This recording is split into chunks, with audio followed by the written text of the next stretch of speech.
जी नमस्कार, आप सबों का बहुत बहुत स्वागत है आपके अपने वैभव क्लासेस के इस YouTube परिवार पर। आज के इस वीडियो में हम लोग जानेंगे भ्रूणपोष क्या होता है, भ्रूणपोष का निर्माण कैसे होता है और यह कितने प्रकार के होते हैं। यानी कि एंडोस्पर्म समझेंगे क्या होता है, यह इसका निर्माण कैसे होता है, फॉर्मेशंस कैसे होता है और इसका जो है टाइप।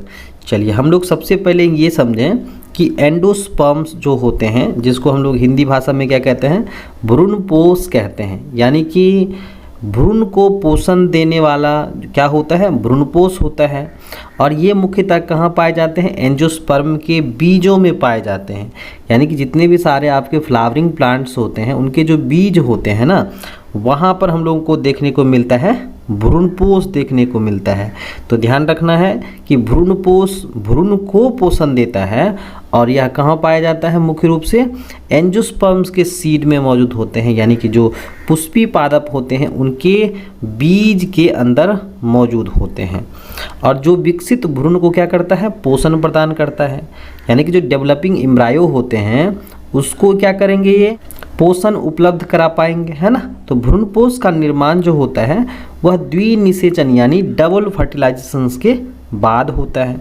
तो यहाँ पर हम लोगों ने सीखा कि भ्रूणपोष जो होते हैं यानी एंडोस्पर्म्स जो होते हैं वह पुष्पी पौधों के बीजों में पाए जाते हैं। और ये भ्रूणपोष यानी एंडोस्पर्म्स जो होता है यह भ्रूण को क्या करता है, भोजन उपलब्ध करा पाता है।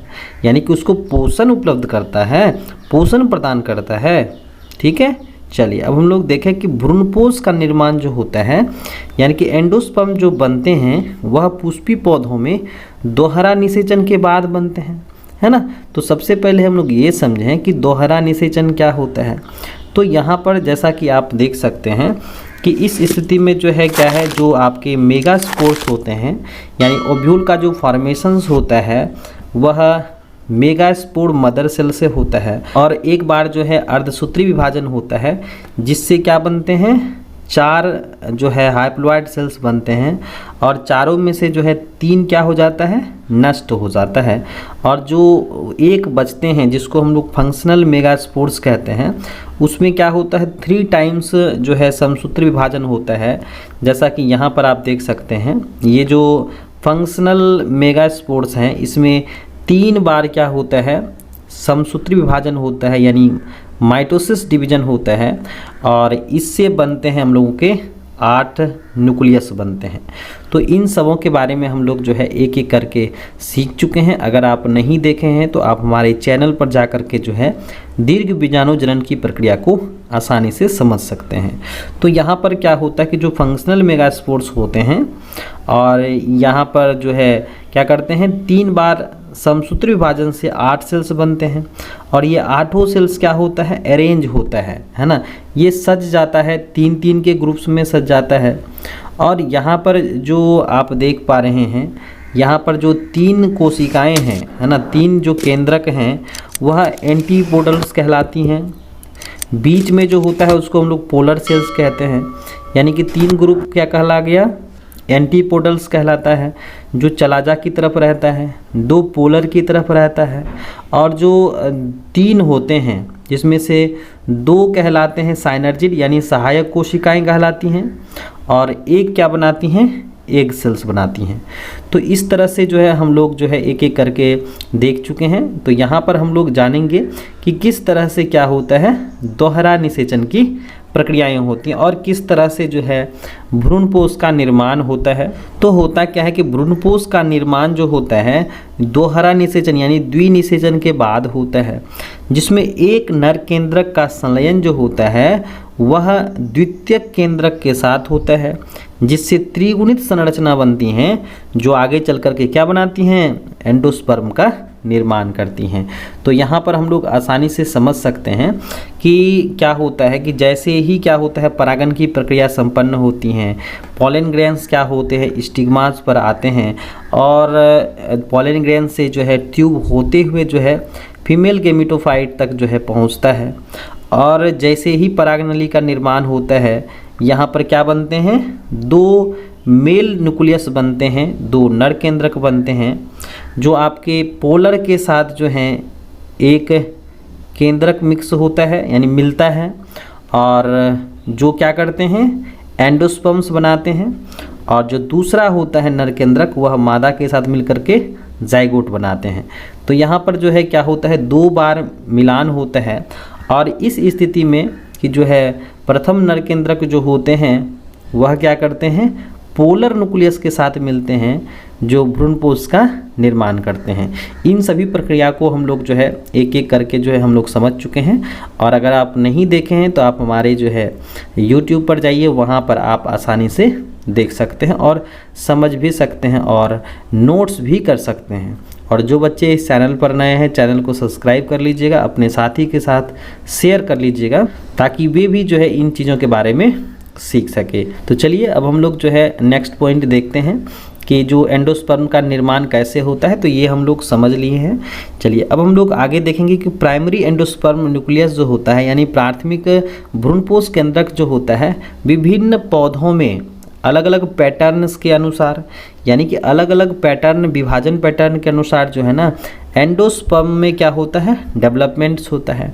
तो इन्हीं एंडोस्पर्म्स को जो है उनके डेवलपमेंट्स के पैटर्न के आधार पर यानी कि किस तरह से जो है भ्रूणपोष का निर्माण होता है और प्राइमरी एंडोस्पर्म्स जो बनते हैं अलग अलग पैटर्न के अनुसार जो है इसको हम लोग क्या करते हैं एंडोस्पर्म को 3 प्रकार से हम लोग बांट देते हैं।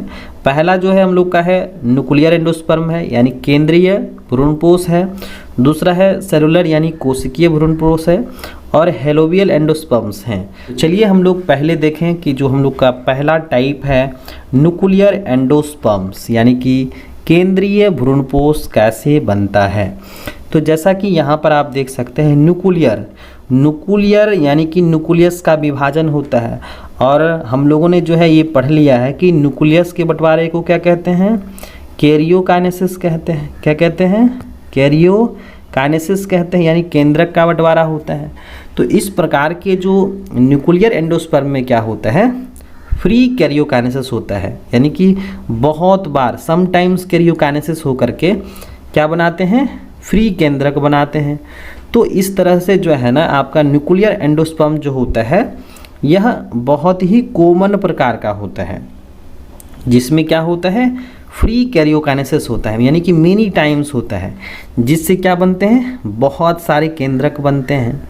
तो इस तरह से अब हम लोग देखें कि सेलुलर में क्या होता है। सेलुलर यानी कि कोशिकीय भ्रूणपोष में क्या होता है। तो कोशिकीय भ्रूणपोष में क्या होता है यहाँ पर जो फ्री न्यूक्लियर डिवीजन भी होता है जिसको हम लोग क्या कहते हैं कैरियोकाइनेसिस कहते हैं। क्या कहते हैं कैरियोकाइनेसिस भी कहते हैं यानी केंद्रक का विभाजन भी होता है और साइटोकाइनेसिस भी होता है जिसको हम लोग क्या कहते हैं कोशिका द्रव्य का बंटवारा। कहने का मतलब ये हुआ कि सेलुलर एंडोस्पर्म में क्या होता है कैरियोकाइनेसिस की भी प्रक्रियाएं होती हैं और साइटोकाइनेसिस की भी प्रक्रियाएं होती हैं, और उसके बाद क्या बनते हैं सेलुलर एंडोस्पर्म का निर्माण होता है। कहने का मतलब ये हुआ कि न्यूक्लियर एंडोस्पर्म में क्या होता है सिर्फ और सिर्फ कैरियोकाइनेसिस होता है और फ्री केंद्रक बनते हैं, लेकिन सेलुलर एंडोस्पर्म में क्या होता है कैरियोकाइनेसिस के साथ साथ साइटोकाइनेसिस भी होता है, और हेलोवियल में जो होता है हेलोवियल टाइप ऑफ एंडोस्पर्म जो है आपके इसमें क्या होना है इंटरमीडिएट टाइप का होता है। कहने का मतलब ये हुआ कि यहाँ पर जो है ना कुछ जो है क्या होते हैं आपके कैरियोकाइनेसिस होते हैं और कुछ क्या होते हैं साइटोकाइनेसिस होते हैं। तो इस तरह से हम लोग अब एक एक करके समझेंगे कि किस तरह से हम लोग न्यूक्लियर एंडोस्पर्म्स को हम लोग लिख सकते हैं, और आप नोट्स भी कर सकते हैं केंद्रीय भ्रूणपोष क्या होता है। तो यहाँ पर आप देखिए कि यह पादप में क्या होता है यह पादप में पाया जाने वाला सामान्य प्रकार का भ्रूणपोष होता है, यानी कि न्यूक्लियर एंडोस्पर्म जो होता है वह पौधों में पाया जाने वाला क्या है कॉमन टाइप का क्या है एंडोस्पर्म्स होता है, जिसमें सिर्फ केंद्रक का ही विभाजन होता है। यानी यहाँ पर क्या होता है जिसमें सिर्फ केंद्रक का विभाजन बार बार होता है यानी कि माइटोसिस डिवीजन होता है, और जिससे बड़ी संख्या में क्या बनते हैं फ्री केंद्रक का निर्माण होता है, जिसे हम लोग क्या कहते हैं न्यूक्लियर एंडोस्पर्म्स कहते हैं। तो ध्यान रखिएगा कि केंद्रीय भ्रूणपोष में क्या होता है मेनी टाइम्स कैरियोकाइनेसिस होता है, यानी माइटोसिस डिवीजन के जो है बाद बहुत सारे जो है फ्री न्यूक्लियाई का निर्माण होता है। एग्जाम्पल में जैसे मक्का है, कपास है, चावल है, सूर्यमुखी है, ये सब के सब क्या हैं आपके न्यूक्लियर एंडोस्पर्म्स के एग्जाम्पल्स हैं। अब हम लोग नेक्स्ट देखें कि सेलुलर टाइप के एंडोस्पर्म्स जो होते हैं, जिसे हम लोग कोशिकीय भ्रूणपोष कहते हैं, यह रेयर टाइप का होता है ना, कि यह जो है मुख्य रूप से जो है नहीं पाया जाता है। तो इस प्रकार के एंडोस्पर्म में क्या होता है, कैरियोकाइनेसिस भी होता है ना, केंद्रक का भी विभाजन होता है, और साथ ही साथ क्या होता है, साइटोकाइनेसिस भी होता है, और ट्रांसवर्स डिवीजन के कारण जो है ना 2 सेल्स का निर्माण होता है, जैसा कि आप यहाँ पर देख सकते हैं। माइक्रोपाइल और चलाजल रीजन्स में जो है ये तैयार होते हैं, और लगातार डिवीजन के कारण जो है सेलुलर एंडोस्पर्म्स बनता है। तो यहाँ पर आप नोट्स कर सकते हैं कि सेलुलर एंडोस्पर्म जो है यह रेयर प्रकार का एंडोस्पर्म्स होता है। इस प्रकार के एंडोस्पर्म का निर्माण क्या होता है, केंद्रक विभाजन भी होता है और कोशिका द्रव का बंटवारा भी होता है, यानी कैरियोकाइनेसिस भी होता है और साइटोकाइनेसिस भी होता है, और ट्रांसवर्स डिवीजन के कारण जो है 2 सेल्स का निर्माण होता है। यहाँ पर जैसा कि आप देख सकते हैं, जिसमें माइक्रोपाइल और चलाजा ये दोनों बनती हैं, और लगातार डिवीजन के बाद यह कैसा हो जाता है, सेलुलर बन जाता है। तो इस तरह से उसको हम लोग क्या कहते हैं, सेलुलर टाइप ऑफ एंडोस्पर्म्स कहते हैं, यानी कि कोशिकीय भ्रूणपोष कहते हैं। जैसे आपका पितूनिया है, धतूरा है, इनके क्या है एग्जाम्पल्स हैं। चलिए अब हम लोग नेक्स्ट पॉइंट देखें। तीसरा टाइप है हेलोबियल एंडोस्पर्म्स। तो यहाँ पर क्या होता है कि इस प्रकार के एंडोस्पर्म्स का विकास मोनोकॉटिलिडन, यानी कि एक बीज पत्रीय जो पौधे होते हैं वहाँ पर देखने को मिलते हैं, यानी मोनोकॉट्स में देखने को मिलता है, जिसमें पहला डिवीजन जो होता है वह सेलुलर टाइप का होता है ना, उसी के समान होता है, और उसके परिणाम स्वरूप एक ही माइक्रोपाइलर सेल्स और छोटी चलाजल कोशिकाएं बनती हैं। और चलाजल कोशिका में क्या होता है, विभाजन नहीं होता है, लेकिन बेसल सेल्स के रूप में कार्य करती हैं, और जो माइक्रोपाइल सेल्स होती हैं आगे चल कर के न्यूक्लियर एंडोस्पर्म के समान डिवाइड कर जाती हैं। तो इसका मतलब हम लोग कह सकते हैं ना कि यह क्या होता है, हेलोबियल एंडोस्पर्म और न्यूक्लियर एंडोस्पर्म के बीच का होता है, यानी कि इसमें क्या होता है, दोनों होता है ना, इसमें सेलुलर भी होता है और न्यूक्लियर भी होता है। न्यूक्लियर एंडोस्पर्म का और सेलुलर एंडोस्पर्म के बीच का है, तो इसीलिए हम लोग हेलोबियल एंडोस्पर्म को क्या कह सकते हैं, इंटरमीडिएट एंडोस्पर्म्स भी कह सकते हैं। तो यहाँ पर आप देख सकते हैं कि हेलोबियल एंडोस्पर्म से क्या हो रहा है, कुछ जो है जो आपके न्यूक्लियर डिवीजन हो रहे हैं, यानी कि जिसको हम लोग कहते हैं कैरियोकाइनेसिस कहते हैं, कुछ कैरियोकाइनेसिस होता है, और कुछ क्या होता है, साइटोकाइनेसिस की भी प्रक्रियाएं होती हैं। तो इस तरह से जो है यह दोनों होता है, इसीलिए हम लोग इसको क्या कहते हैं, हेलोबियल कहते हैं।